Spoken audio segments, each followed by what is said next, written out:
This is CGTN, China Global Television Network.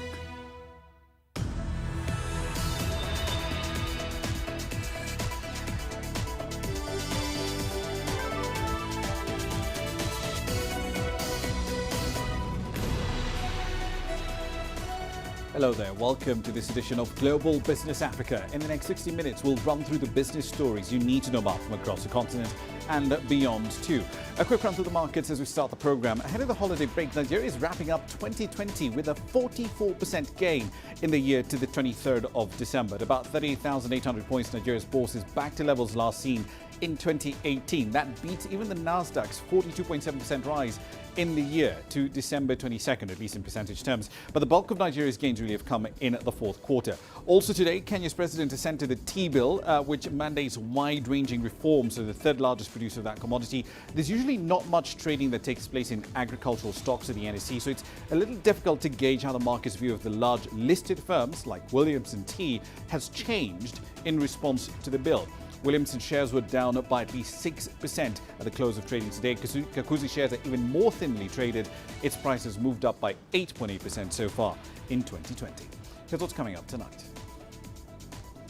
South Africa struggles with a surge in COVID-19 cases as a new strain of the virus is reported in the country.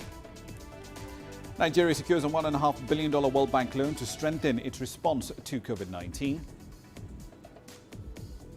And more Asian countries terminate flights from the UK after the discovery of a new strain of COVID-19.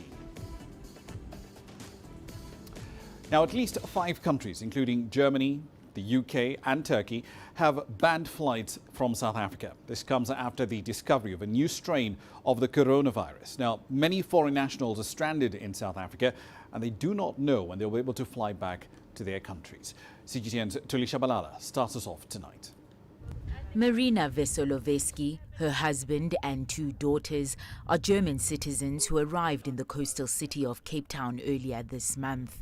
The Vesoloveskis were hoping to only celebrate the festive season with relatives and friends in South Africa.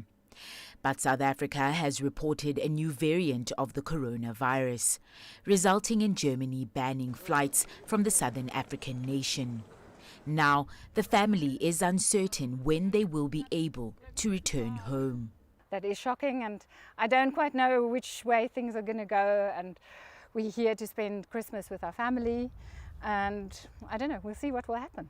Obviously we need to return because we have to look after our business, and our children are studying, and we need to go and do things back at home. Marina came to visit her 76-year-old mother. And due to COVID-19 related restrictions, this part of her visit is not being able to hug her apart. She's been very lonely because she's on her own, and a huge portion of the year she was alone in her apartment. But we're all following the rules and keeping our distance with her.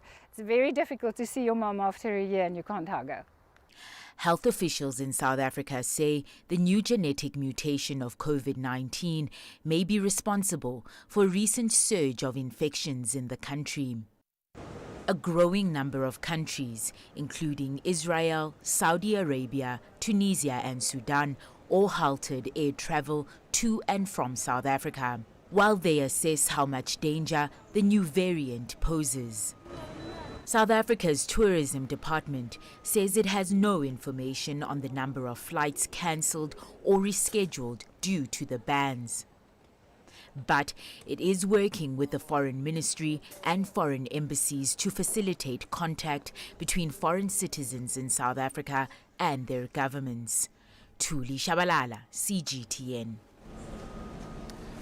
Let's dig into the details and the wider context of this story. Sumitra Naidu joins us from Johannesburg at the moment. Sumitra, bring us up to speed with the broad caseload. 9,500 new cases reported yesterday. The Western Cape Premier saying the caseload they're dealing with now is worse than what they had in the first wave.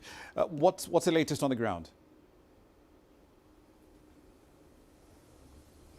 That's right, Rama. We're now over 940,000 infections.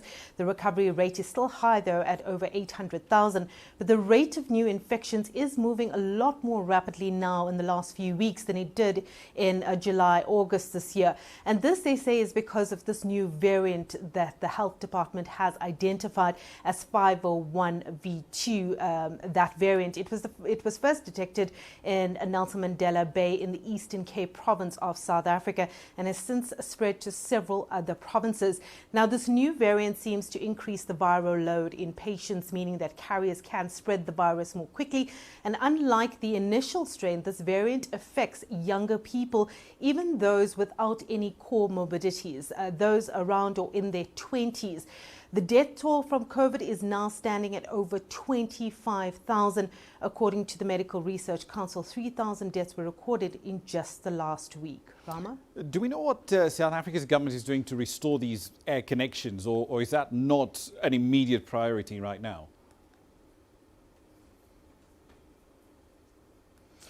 Well, there hasn't been any announcement from South Africa regarding travel in respect to these latest bans from the countries that made their announcements this week. We did hear in the last few hours that South Africa confirmed with the UK that there were 2 new cases that tested positive in the UK, and both people had travelled from South Africa. The UK is, of course, busy amending regulations to ensure that anyone that has travelled recently from South Africa or has been in contact with anyone from South Africa will have to quarantine, and there are now restrictions in place for travel from South Africa to the UK. Israel, Turkey, Germany, Saudi Arabia and Switzerland have all halted air travel to and from South Africa. These bans will not only affect those travelling from South Africa, South Africans, but also international travellers that are in South Africa and want to return to any of these countries. There hasn't been any official announcement from government here, but the bans, in terms of the bans, but South Africa did say previously anyone travelling from South Africa will have to adhere to the COVID rules and regulations of the country that they're travelling to.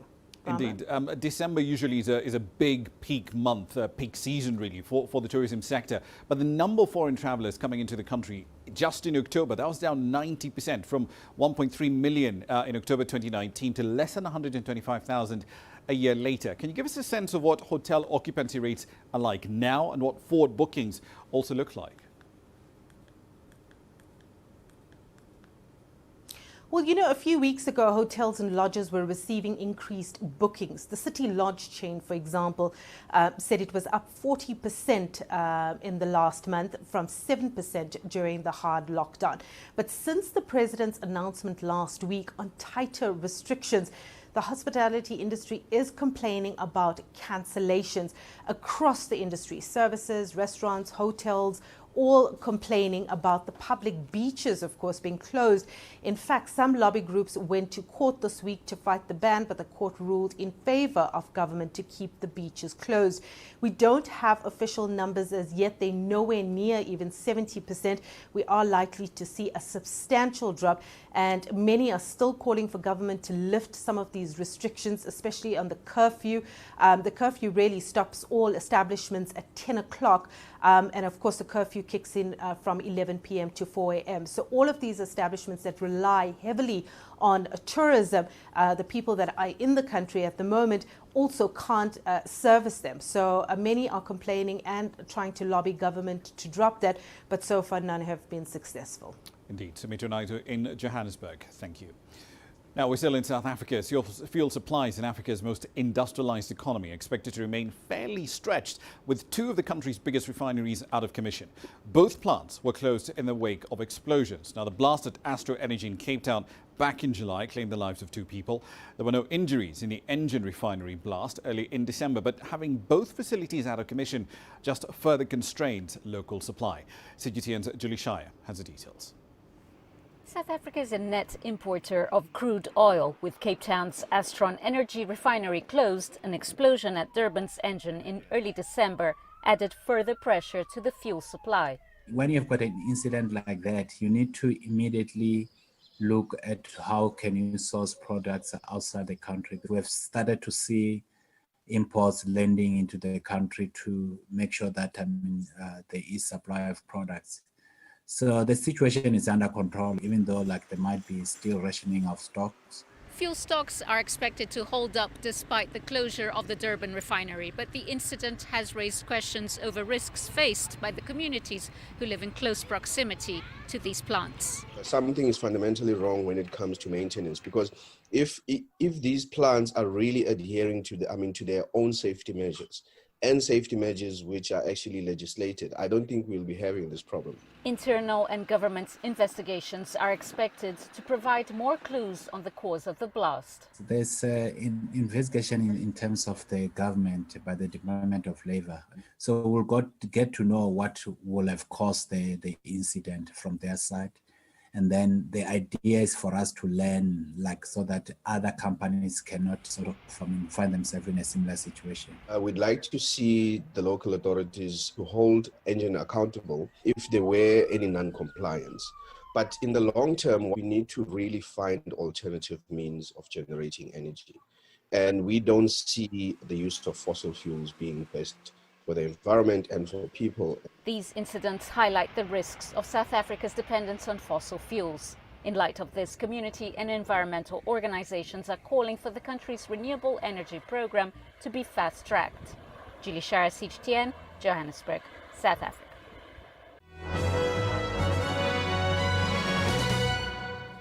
All right, then, our company news wrap starts in East Africa. Equity Group, Kenya's second largest bank as far as assets are concerned, now has at least $9 billion in assets. That works out about 1 trillion Kenyan shillings. It's the first bank in Eastern and Central Africa to cross that particular mark. The lender achieved the milestone after the successful migration of DRC's BCDC bank to its core banking platform.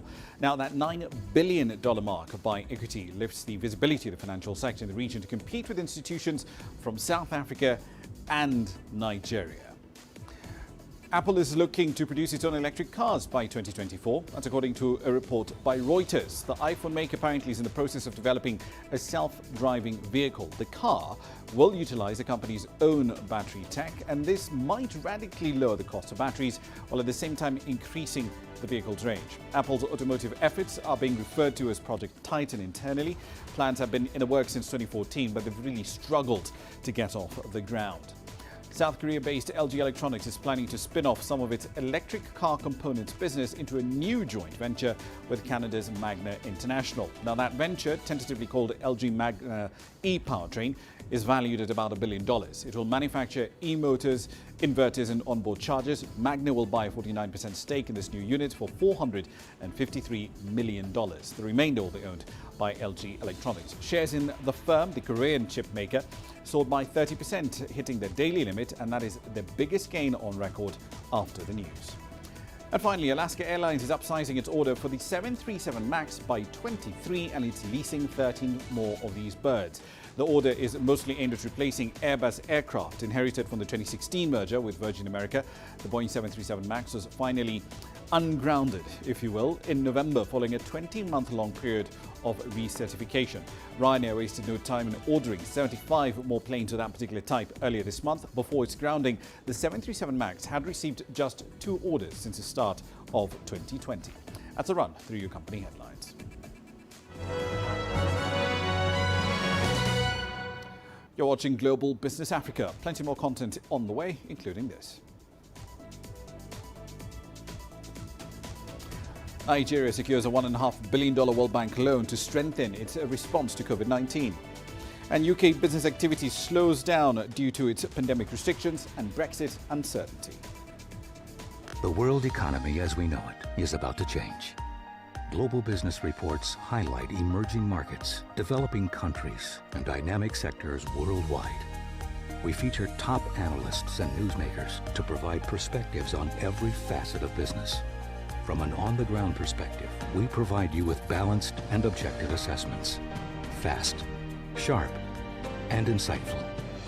Global Business, only on CGTN. Africa is the nexus of enterprise, and Global Business will tell you why it matters. From the mega investment projects to multi-billion-dollar mergers and acquisitions. Africa today collects, just in terms of revenues from taxes alone, $545 billion a year. If you take 10% of that and you devote it to the energy sector, problem solved. All this on Global Business, weekdays at this time on CGTN.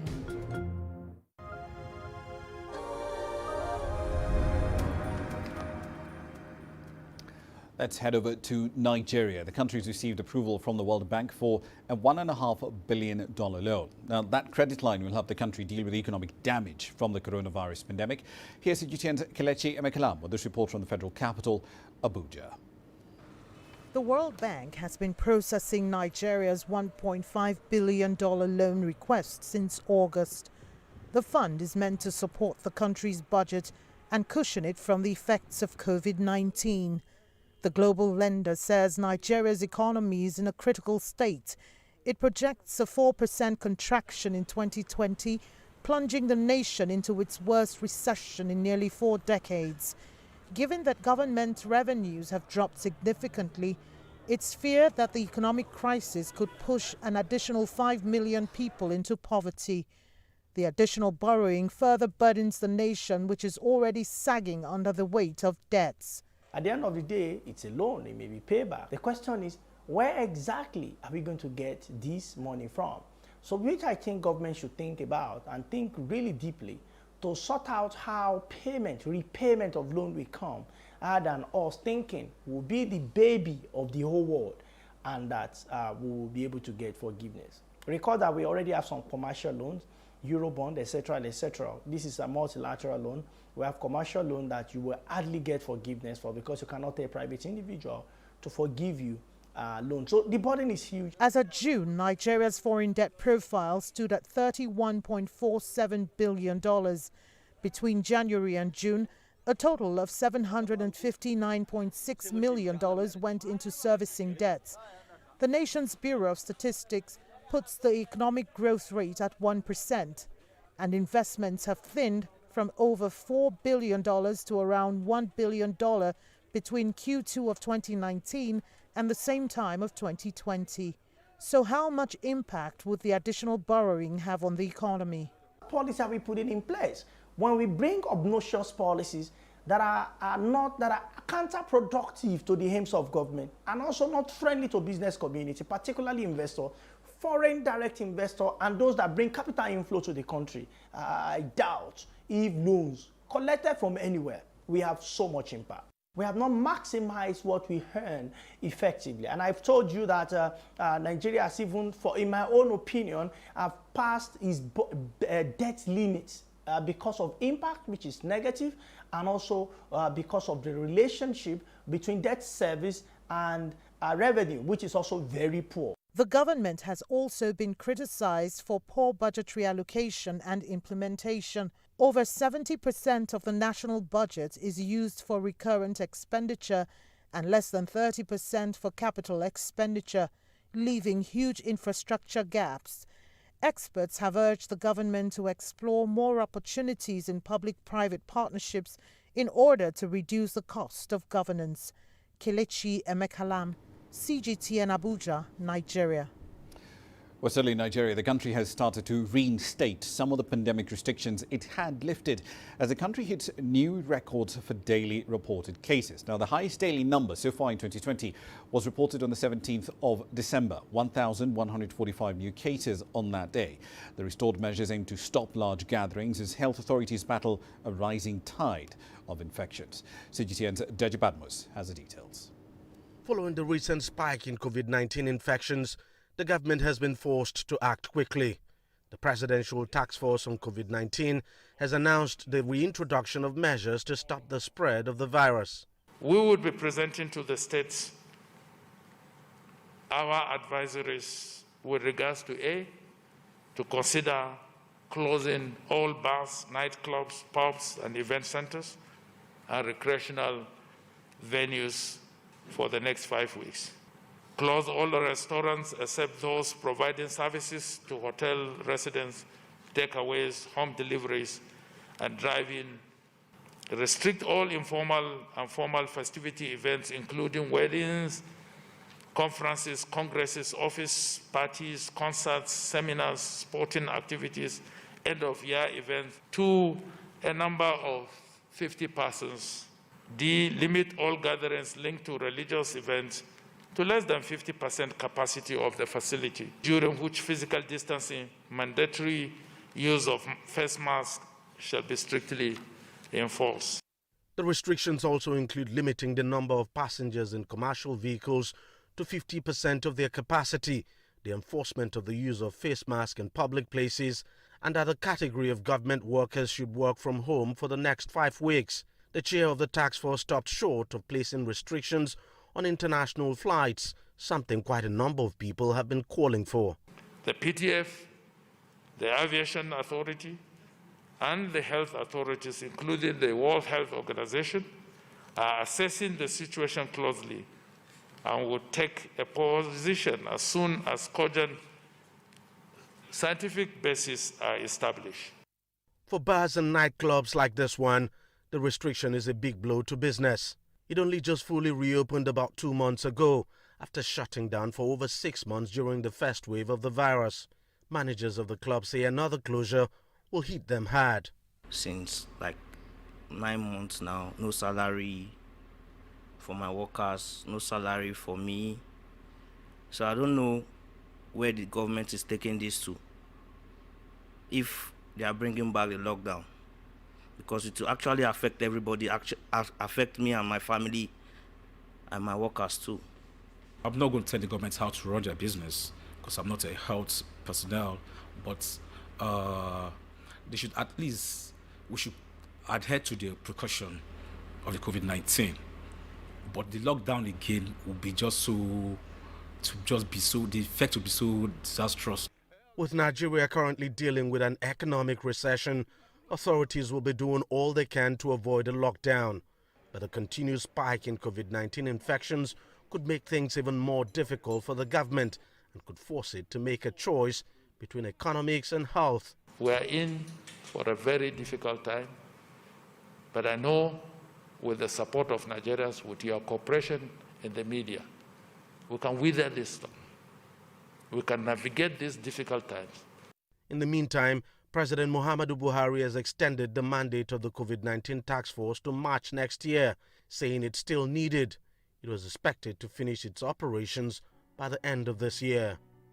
Deji Badmo, CGTN, Lagos, Nigeria. On to a wider continental perspective now, the African Centre for Disease Control and Prevention is warning people across the continent to avoid unnecessary travel and gatherings during this festive season. A second wave of COVID-19 infections has hit parts of the continent, as you've seen with stories from Nigeria and South Africa, and reports of a new, more transmissible strain of COVID-19 in Africa's most industrialized economy. All of that combined is policymakers deeply concerned. CGTN's Colette Onjohi has this report from Addis Ababa. Traveling to celebrate with family is the norm in Africa during such a festive season. But this year, experts are warning that traveling and mass gatherings may lead to increased spread of the coronavirus. Let's go celebrating with a theme, a common theme that are called COVID Safe Festivity End of Year Season. COVID Safe Festivity End of Year Season, which means I'm here because my neighbor is there. So that it means I have to protect myself and protect my neighbor. And the way to do that is that we wear the mask, we distance, we celebrate even indoors with the appropriate social distancing, recognizing that statistics are showing us that 1 in 5 transmissions will occur in those kind of settings, and you never know. International travel has also been affected this festive season. A new strain of the virus is now being reported in the United Kingdom. In Africa, South Africa is reporting a similar trend, which health experts in the country say may be driving a second wave of infections. Germany, Turkey, Israel, Switzerland and Saudi Arabia are some of the countries that have restricted travel to and from South Africa, which is currently reporting about 10,000 new cases daily. The Africa CDC says for now, wearing masks, washing hands and practicing physical distancing remain the most effective ways to curb infections. As a continent, if you look at the number of new cases, daily new cases, there we are very close to where we were at the peak of the pandemic in July, August. Okay, July, August time frame, we are recording close to 17,000, 16,000 cases, and now we are close to that number, if not at that number now. So my projection is that with the holiday season coming, we will probably exceed that number by January or February or January. Absolutely no doubt about that. But as the cases rise, Kenya and Ethiopia's national carriers are getting ready to transport vaccines when they become available. At the Bole International Airport in Addis Ababa, the cargo section is ready to handle vaccines.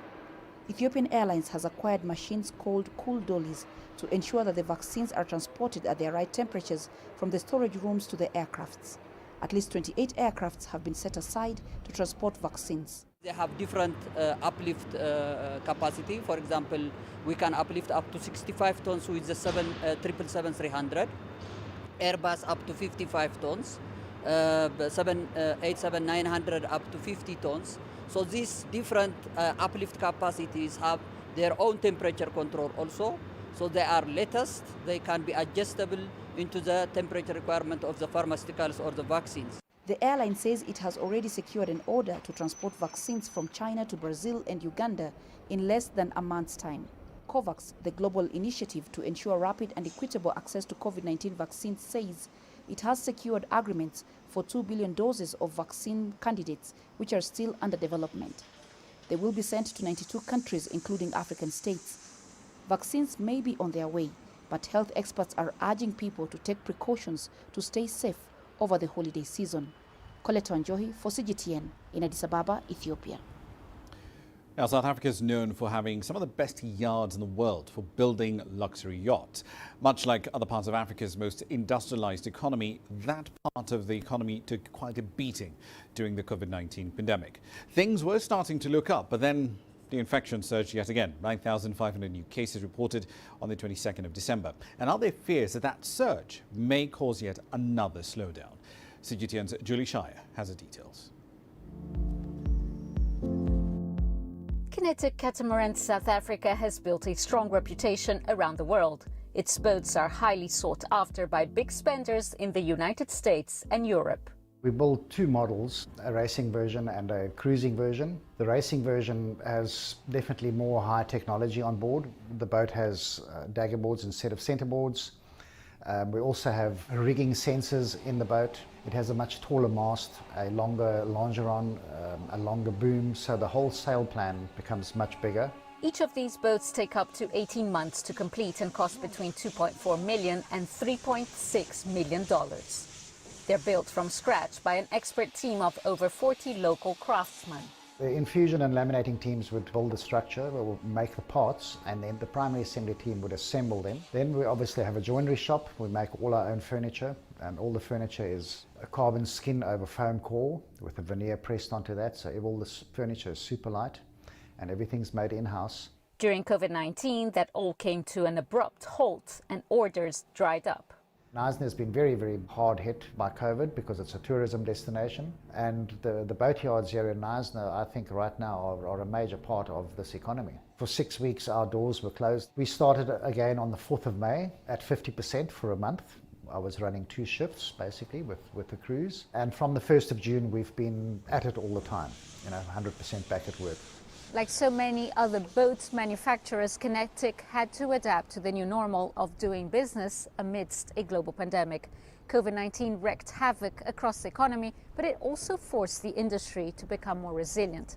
Now, with international travel resuming, the boatyard is hoping to cash in on new clients. Julie Shire, CGTN, Knysna, South Africa.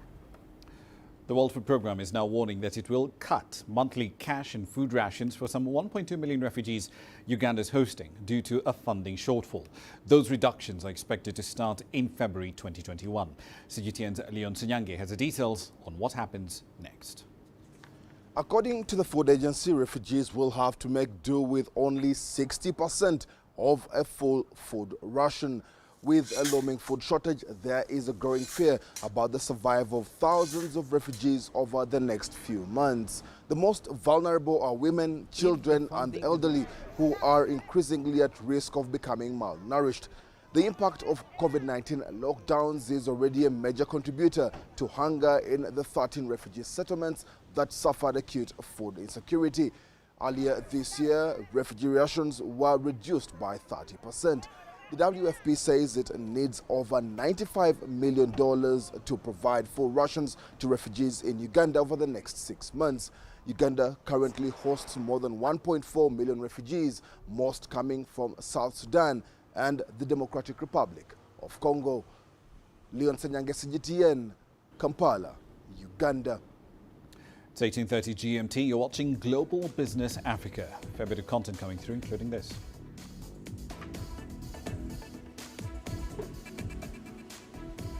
More Asian countries ban flights from the UK after the discovery of a new strain of COVID-19.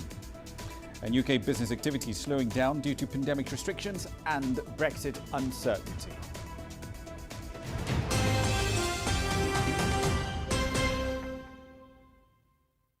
Business in Africa is at a crossroads. We celebrate those who are adopting and thriving despite the challenges, from grassroots to big businesses. Global Business takes you along for the ride as we track the making of a giant. Only on CGTN.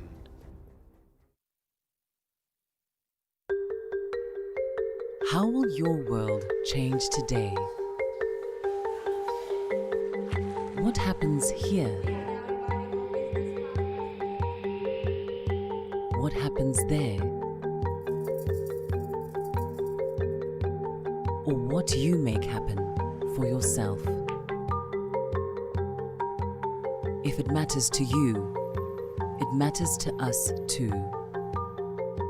Your stories are the stories that need to be told. Africa Live. Find your voice.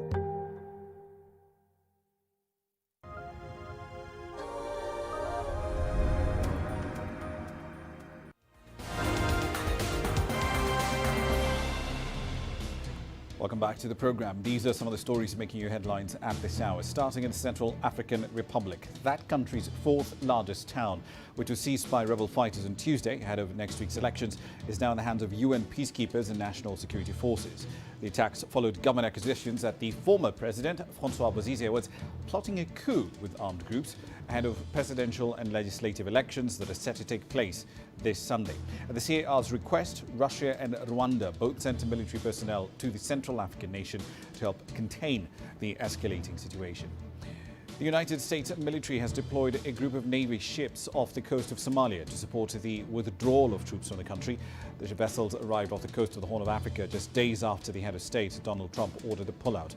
The 700 personnel had been in Somalia for years, undertaking operations against the armed group Al-Shabaab. Canada has approved Moderna's coronavirus vaccine, making it the second shot officially to roll out in the North American state. Officials expect doses of that vaccine to arrive in Canada within 48 hours of approval. The government has inked a deal to get 168,000 doses of the vaccine by the end of December. Now, the news of Moderna's approval comes after the first doses of Pfizer's COVID-19 vaccine were administered to Canadians just last week. And finally, an agreement on a post-Brexit trade deal again tantalizingly appears likely to be announced in hours after 9 months of dragged-out talks.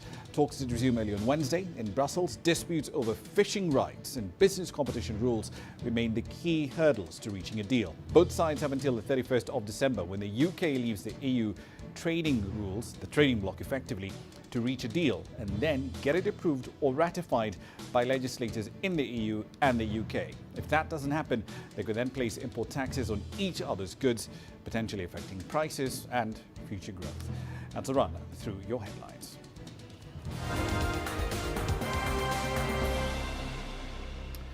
Right, then let's head over to the United States. President Donald Trump says a $900 billion COVID-19 stimulus package is, in his words, a disgrace. As approved by legislators, the package will provide stimulus checks of $600 per person. Now, that's half of the $1,200 provided in the first round of payouts. Donald Trump is demanding that lawmakers, including much larger direct payments. It really is a disgrace. For example, among the more than 5,000 pages in this bill, which nobody in Congress has read because of its length and complexity, it's called the COVID relief bill, but it has almost nothing to do with COVID. The president wants to increase the payout to $2,000. Experts say any delay in approving this deal would have some pretty dire consequences right across the board. The cash is meant to help millions of jobless workers who are just days away from seeing their unemployment benefits expire. They also say that small businesses will benefit more from government grants, while the package also includes rental assistance and help for those who are facing evictions. Now, those delays are certainly not helping to boost U.S. consumer confidence either. The Conference Board's index declined for a second consecutive month to a reading of 88.6 in December, down from 92.9 the month before. That, for the record, is a 4-month low. The numbers came as the labour market also worsened amid renewed business restrictions. Experts are arguing that the slump signals the U.S. recovery from the pandemic is losing steam. But they also suggest that the 2 vaccines that have been approved for use to combat the pandemic will limit how much further consumer confidence can fall. Japan and other Asian countries are adding to the cascade of global restrictions on travel from the United Kingdom. This comes amidst fears of a new coronavirus strain that's believed to be more transmissible by an estimated 70% compared to the original strain. Japan will indefinitely ban the entry of non-citizens from the UK from the 24th of December. South Korea has also taken similar action. It has temporarily suspended flights from the UK until the end of the month. In the Philippines, all UK flights to the country have been suspended from the 24th to the 31st of December. All passengers who've been in the UK in the last 14 days, including those in transit, are also temporarily restricted from getting into the country. Now, with Brexit negotiations, as I mentioned earlier, going down to the wire and renewed lockdown measures, business activity in the UK further contracted last month. According to data from the Confederation of British Industry, the balance of firms' growth in the 3 months to December slipped to -21 from -16. This is after climbing out of the -71 bottom in summer. Now, the Confederation is calling for more government support for the private sector. Besides virus control measures, analysts believe that British enterprises face a deep amount of uncertainty about the country's future trading relationship with the EU. The post-Brexit transition is set to end on the 31st of December at 11 p.m. That's barely a week now. On to more immediate matters, though. The UK and France have reached a deal to reopen their common border to truck drivers and some passengers. Rail, air and sea services resumed on Wednesday morning. Entry into France will only be granted to those who are travelling for urgent reasons, and passengers are required to show proof of a COVID-19 test taken in the last 72 hours. The UK will establish multiple testing sites in the southeastern region of Kent. It's the main transport area linking the cross-channel neighbours. Hundreds of truck drivers had been anxiously waiting near the port of Dover to cross over to the continent, and on what terms? CGTN's Richard Bestick reports from London. At the last count, the UK government said there were more than 1,500 trucks stacked in around Dover. Frustration evident among the drivers trying to get home for Christmas. Frustrating. We have family in Germany. It's Christmas in 2 days. We want to go back. We want to go home with wife, parents. Nobody can help us. Trucks coming into Britain are also hit by the Dover shutdown, as European hauliers fear drivers could be trapped in the UK by what is effectively a blockade. Consequently, supermarkets like Tesco here and wholesalers are warning of possible fresh food shortages if nothing changes. And despite government appeals, there is now some evidence of panic buying. And there are growing concerns for the welfare of the truck drivers who've spent a second night confined to their cabs. The UK's Road Haulage Association said they'd been offered little help in what are difficult conditions. On to the business of waste. China's use of plastic bags, boxes and cutlery is one of its most stubborn environmental problems. But a new effort is underway to tackle that issue. Straws are almost a daily necessity for some beverage fans, but most may not know that after you use the tiny plastic straw for just a few minutes, it can take 5 to degrade. And so China is to ban all non-degradable single-use plastic straws as of the end of the year, just a few days from now. So how are the beverage sellers getting ready for the ban? Paper straws are easily visible on display at most outlets now. Canadian coffee chain Tim Hortons started to use the new straws last month and has already given out 60,000 of them this month in China. 1/3 of our consumers have been using paper straws. They're on priority display. We expect to use 15 million of them next year.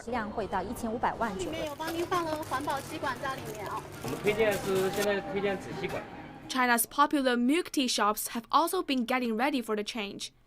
This one in Shanghai's Bailian Zhonghuan shopping mall started offering new paper straws at the beginning of this month, and about half their customers are now specifically requesting them.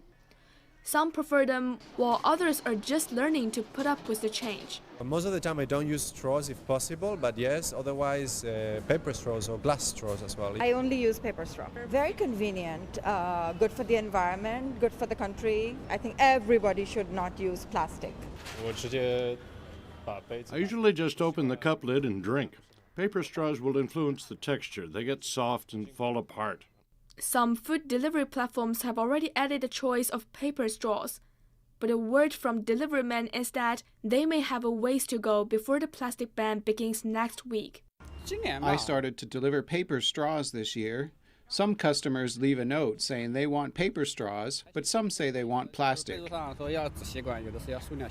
I don't pay a lot of attention to it, but most of the ones I see are plastic. It's about the same. Some provide paper straws, some plastic ones.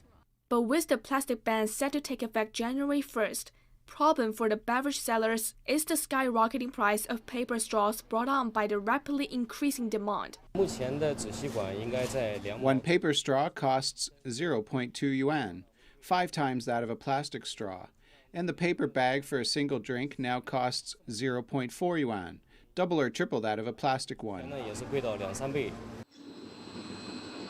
This straw factory in Wuxi, Jiangsu province has seen its degradable straw orders double recently. During the past month, more than 1,000 clients have asked about them, and it's raised prices by 20%. The company has been figuring out alternate solutions by coming up with straws made from new types of material. It's degradable too, it's just not paper. We've invented straws made from plants like wheat and reeds, which are 100% degradable.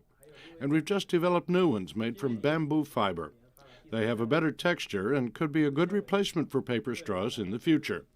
And apart from degradable straws, coffee chains like Tim Hortons are looking at other ways of cutting back on plastic wastes, introducing new types of cups that don't require straws, and even taking advantage of their old coffee grounds, for example.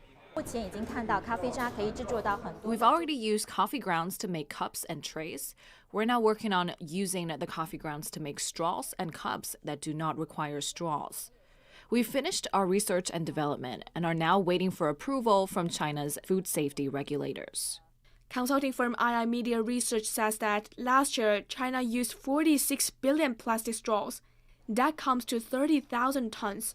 So hopefully getting rid of that much non-degradable waste isn't just grasping at straws. Zhang Shixuan, ICS for CGTN, Shanghai. Now, quite a few homeowners in the United States have taken advantage of the time offered by remote work and stay-at-home directives to renovate and upgrade their homes during this pandemic. CGTN's Hendrik Sibrandi has some of those stories. Eddie Castro's Aurora, Colorado home has been a whirlwind of activity. His new floors were being sanded when we dropped by the other day. There's new lighting in the kitchen, a new roof over the house. He'd planned to travel this summer. Those plans abruptly changed. I was going to pay for this trip, and the corona came, and we decided to use the money for an upgrade on the house, because we're going to be here for a while. Mark Lindner of Broomfield, Colorado, together with his wife Gina, has been busy upgrading his home. New paint, new kitchen countertops, and new floors as well. When we knew the stay-at-home order was coming, we didn't know how long that was going to be, so we're like, what are we going to do? According to a consumer specialist survey, 57% of homeowners tackled a home improvement project between March and May, and that trend has continued. We chose this summer to remodel a bathroom because we were stuck at home. Eric Holt teaches at the University of Denver School of Real Estate and Construction Management. He says more time spent at home and the need to accommodate working from home have fueled the rush to remodel. Government stimulus checks and less money spent on entertainment haven't hurt either. I can't operate, I can't function in this space. I've got to change my space, so I'm going to do it the most cost-effective way I can. And do it myself if I need to. According to cell phone tracking data, daily foot traffic at Home Depot stores is up 35% over last year. I've made 3 trips today already. Very low mortgage rates are also putting money into people's hands. It's a flood, a tsunami of people, refinancing their house because rates are low, but also pulling money out because we're going to remodel, do stuff to the house. The longer this pandemic has gone on, the more willing folks seem to be to let contractors inside their homes, sometimes weary contractors. I think I had offered to get one of the employees a sandwich or something because they looked like they were just running ragged. The Lindners have found that one project has led to another and to another. Just being home and looking at every little thing, because we were here all the time, we were realizing that we don't like and this we don't like. Home is where the heart is, to quote an old saying. That seems especially true these days. It brings family together. I mean, my kids come over, they know they're here all the time, and this is the place. They know it's safe. So why, he figures, not make it the best it can be? Hendrik Sabrandi, CGTN, Denver. Natural disasters rocked the Caribbean this year, with hurricanes Iota and Eta slamming into countries in Central America. One company, however, now says it can be the answer to the rebuilding needs in these regions. Michelle Begay found this report from Bogota. A Colombian company is constructing Hack of an Eye. Just 4 people can build this 40-square-meter house in just 5 days, and the materials are all recycled. Conceptos Plásticos, plastic concepts in English, takes some of the toughest plastics to recycle and turns them into bricks that can be put together like Legos. No other assembly is required. They use no cement, and they say it is just as sturdy. It is not a prefabricated house with a plastic wall. We are talking about a wall that is safe for families living inside because it has structural conditions to withstand earthquakes and strong winds. So we believe our structures can be evaluated for reconstruction efforts after any major catastrophe. The blocks made in Colombia weigh about 3 kilos each. The final product, a house that can cost up to 30% less than with traditional materials. The company, founded in 2010, has focused its efforts on helping governments and organizations build viable solutions for housing deficits and vulnerable communities. With just 3% of the waste produced by the world population, we could build dignified housing for 35% of the population who live in challenging conditions. The company's most recent venture is expanding across the globe and empowering communities through recycling programs. In Côte d'Ivoire, Conceptos Plásticos is teaching recyclers how to turn waste picking into a business, and even committed to buying plastic from them, just as they have done in Colombia. If we recycle and separate our trash, we're helping them from 6 a.m. to midnight, picking up our trash, which for them is actually a resource that helps maintain their family.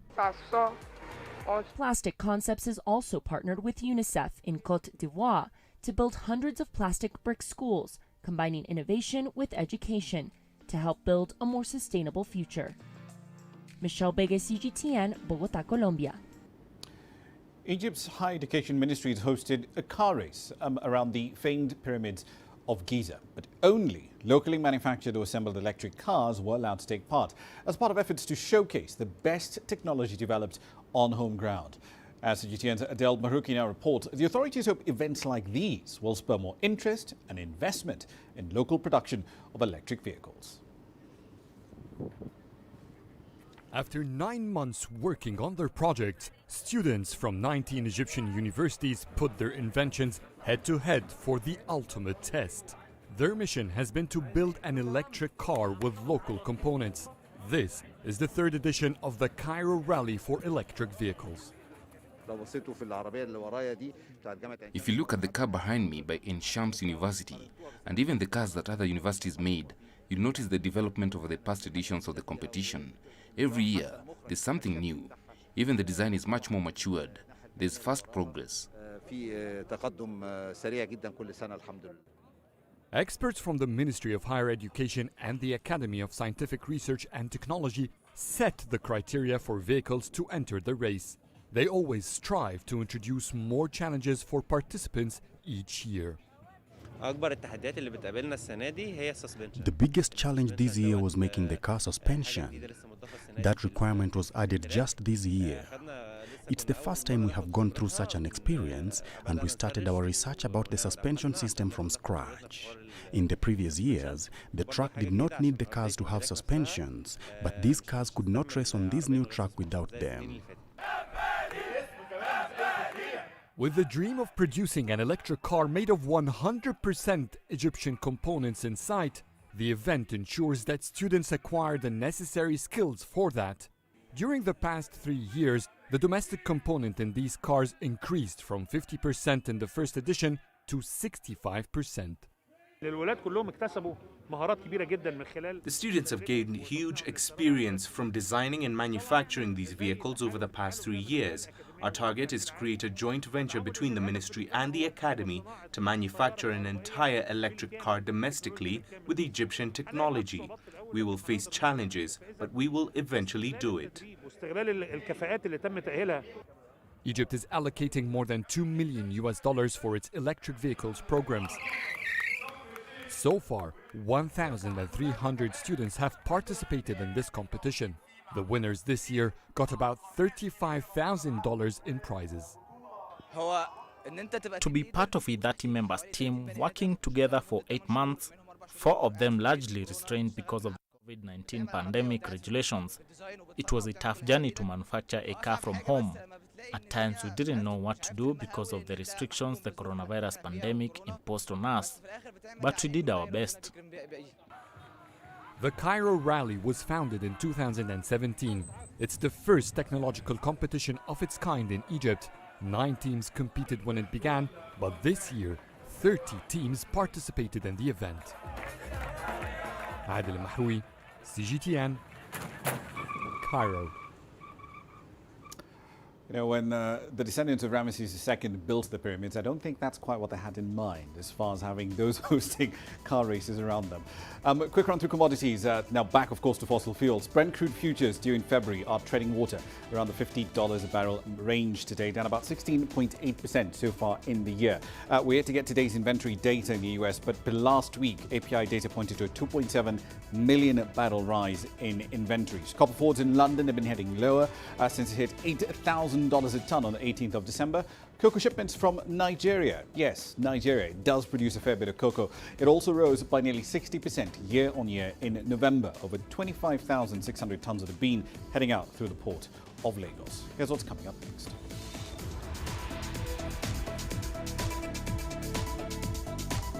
We'll show you how artists in Uganda are using their work to express their feelings about the COVID-19 pandemic. Images may appear to be identical, but looks can be deceiving. The difference is not always obvious.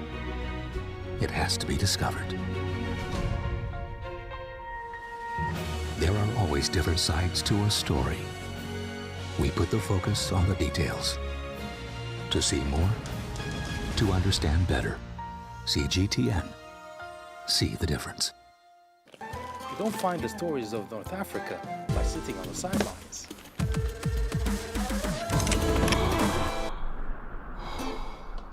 No one else will take you where we can in North Africa. And no one else will show you what it's all about. CGTN, see the difference.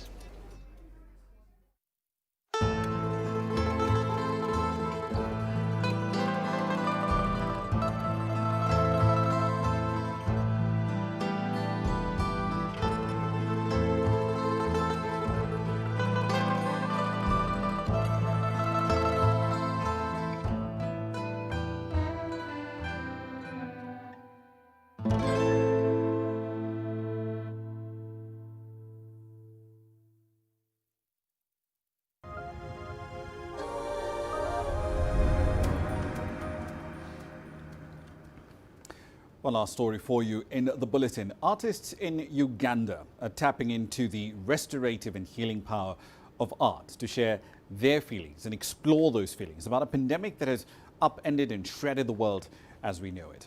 The work is on display at the moment in the capital, Kampala, and it's meant to offer hope and help all of us overcome the anxiety this year has thrown our way. CGTN's Ramah Nyang has that story on Grassroots.